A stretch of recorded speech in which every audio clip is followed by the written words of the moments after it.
What's going on, y'all? Toby coming at you.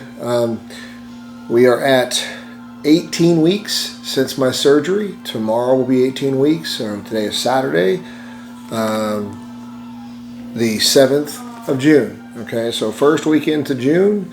And as I said, tomorrow will mark the 18 weeks point since my surgery.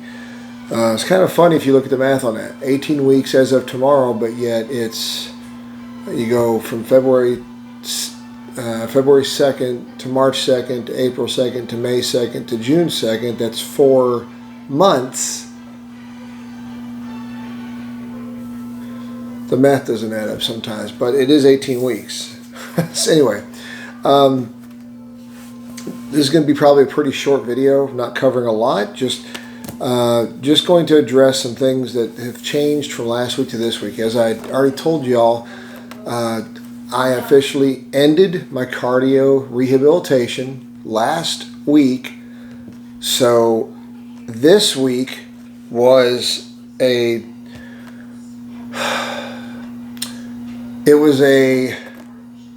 landmark week for two reasons.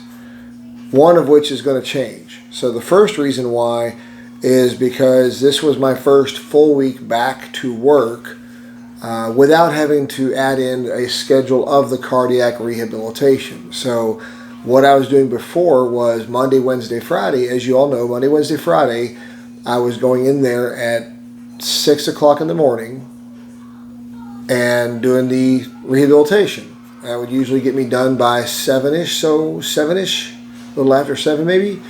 And I had kind of a relaxed schedule to get into work and take sick time for whatever.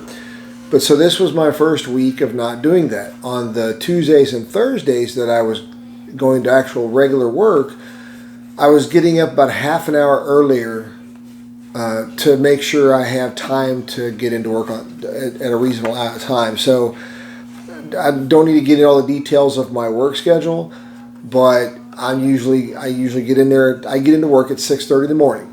Okay. My mindset, the way I do things, is wherever I have to be. I don't care if it's work. I don't care whatever it is. If there's an appointment, if there's a family event, if somebody gives me a start time of this, I back up my time prep to about 2 hours, right? From when I have to start getting ready or get up in the morning, whatever it is. And that can go back even further depending upon, like, if I have to drive a longer distance. I'm sure everybody's aware of what backward planning is and all that. So normally I got to be in there by 6:30, so I usually get up about 4:30. So this was my first full week of every day at 4:30. And it was challenging this week, more so than previous. First of all, as you may or may not know, before my surgery, we were teleworking, okay? And I covered some of this in the previous videos that they sent us home in 2020, February, I think, of 2020, and we started teleworking. So almost 5 years we've been teleworking. And so when they ended that, we're back in the office now full time. But even when I was there, I was getting up at, like I said, about 4:30-ish, maybe 5. The difference, of course, of teleworking is, some people would argue, if you start work at 6:30, you can just roll out of bed, do some hygiene, brush your teeth or whatever, and roll over and if you're working from home, you can work on your computer or whatever. But anyway, point is, you can get yourself into a routine, right? Add a major surgery in with you're doing rehab and recovery and healing up and all that. Those factors I'm learning, those factors must be accounted for when you are back to regular like now. So recovery takes longer. Rest is much more wanted by your body and the physical demands, right? So, getting up 5 straight days a week or every week at 4:30, when you haven't been doing that, it can take a toll. So, needless to say, this week I was exhausted. I'd get home, and I'm learning, I'm realizing, of course, and I think I said this before as well, is that one of the first things I'm doing is get home, prepping the stuff for food and everything for the next day right away, if I can remember to. And then I hang out with family, whatever, and go to bed. There have been some nights this week where I've hung out and done whatever and been falling asleep at whatever I'm doing, whether I'm sitting at my computer checking social media or checking the chapter information stuff that I do, or in general, just not driving and falling asleep.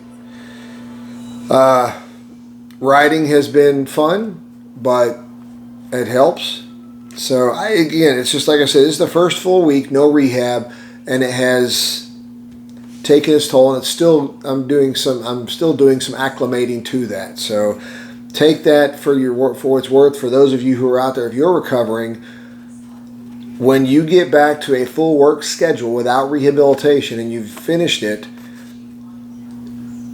it is a different kind of demand on your body and on your mind when you're not doing the rehab anymore. So we're still walking, my wife and I. So the rehab piece, as I said before, my physical fitness will continue through walking and elliptical and treadmills and whatever else I decide to do. Okay, so, but for those of you out there, this is, like I said, primarily for those who are out there. I'm still feeling better. We're getting stronger. But if you're doing this kind of stuff, if you're going through rehab, if you're going through surgery, that's going to be a thing to think about for your future path as well. The next piece is, and it's real, I said it's going to be short. The only other piece of this is last Saturday, or as of Sunday last week, I said this on my video before, that I stopped taking my painkillers, the over-the-counter prescription, good Lord, the over-the-counter stuff, the OTC, right, the acetaminophen. I've been taking 2 of those pills with every morning and every evening dosage of my other medications, the prescribed stuff. And I also was taking one in the middle of the day with the heart pill, okay? So this week, I stopped that from Sunday till today entirely. I wanted to see where my body was in the healing. I wanted to see how I was feeling without painkillers. I wanted to it's a gauge, right? You really can't know how your body is doing unless you are not on painkillers and you're not taking things like that to help mitigate circumstances, if that makes sense. It does to me. That's what matters. So the painkillers, now I'm seeing that they were doing something. I have not been in pain all week. I have been in, I've related this, how I felt all week, I have related it to, especially here, right, in my chest area, around the sternum area where the incision is, and then in the chest outer part, this all area is still sporadically numb, y'all. Like I pointed out some areas a couple videos ago, that some of this, especially right through here, is still numb or still feels weird to the sensation. All throughout this chest area still feels kind of odd. Okay, it's not dangerous. It's still healing, but the internal, the muscles, the tendons, or whatever inside, there is still, like I said, I would relate it to going to the gym, right? And if you get in the gym, go and do the bench press, and you're doing some chest flies, and you're doing some stuff working out the chest area and your triceps and biceps and stuff on a gym session. I'm not saying I don't feel the extreme that you would if you haven't worked out before and feel that lactic acid feeling. I feel it more. It's just light and it's just there. It's stiffness. It's mild irritation. I'm picking and choosing my words carefully because I don't want to concern people, you all, or family, or anybody.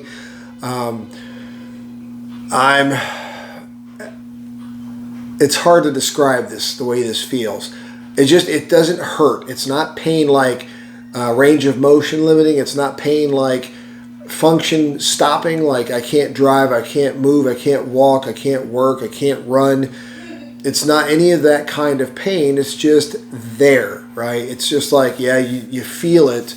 I don't even know if I would call it discomfort, because it can also depend upon how the day's going. If I don't drink enough water, I feel stiff. It amplifies it. If I don't know, it's still there. What I'm feeling, I wasn't when I was taking the pain meds. And so my wife, in her wisdom, recommended, hey, you don't got to go back to both, but now, and this is kind of what I was talking about in that previous video, I think it's going to be now just as needed and kind of as necessary, and I'll probably take one per time frame when I do. I'll just have to keep some of them nearby and pop one if it's coming to the point where I think I need to take it. But that's really it, y'all. It's the stiffness that I want to talk about, the pain, if any at all, from a full week of not taking the pain meds. I'm still taking all of my prescribed medication. I went through all those several weeks ago. I can't remember which one. I'll look it up and link it to the video if you want to see what I'm taking.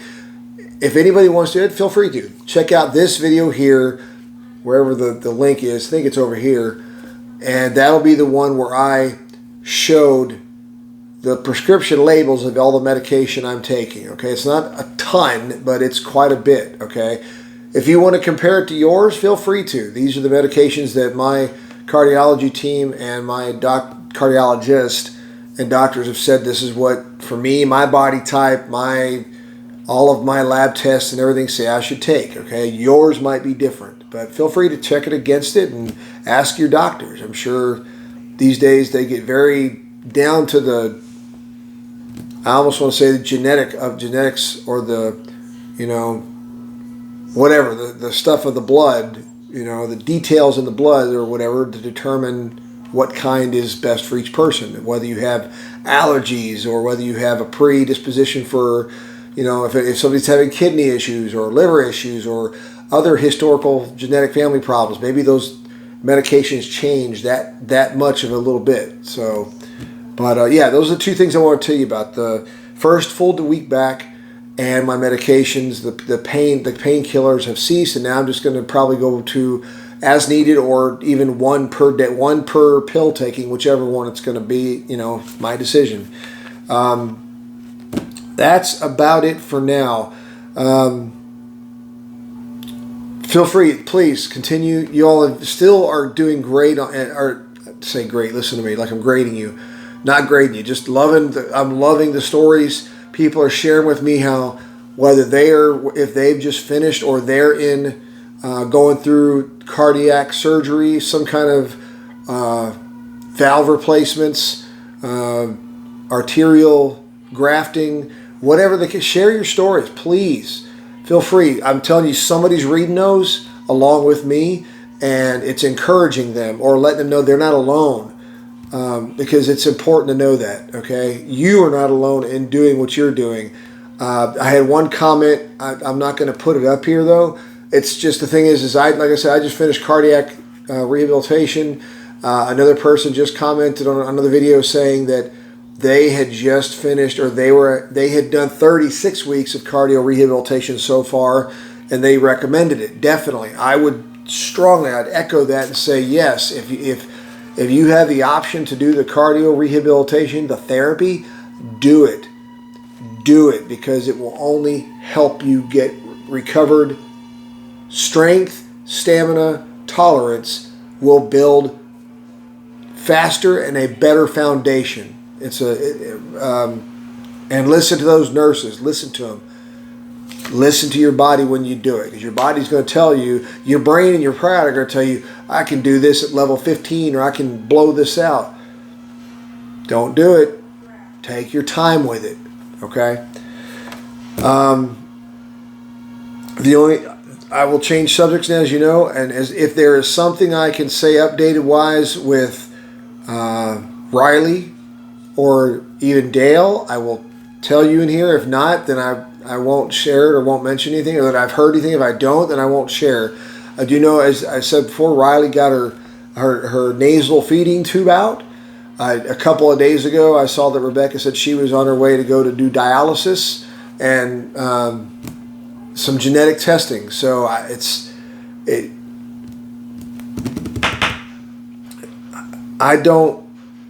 dialysis is no joke, y'all. For those of you that are not aware of it, I mean, you can die from a kidney failure. I mean, if your kidneys aren't functioning and processing the waste and bad toxic stuff that is going in there and not processing it correctly and getting rid of it from your body, that can go into your blood, and that can ultimately cause, kill you. It can cause death, fatality.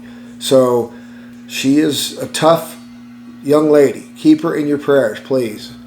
The resiliency of kids these days, especially in her situation, the maturity, the resiliency, the strength, you're allowed to be grumpy, okay?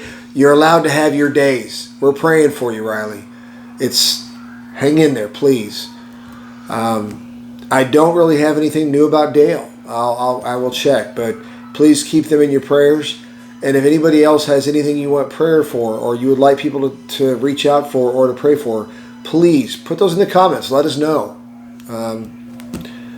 But aside from that, again, thank you all for your comments. Thank you for your support. It is most welcome and gracious, and I'm so thankful for it. I really am. Thank you so much.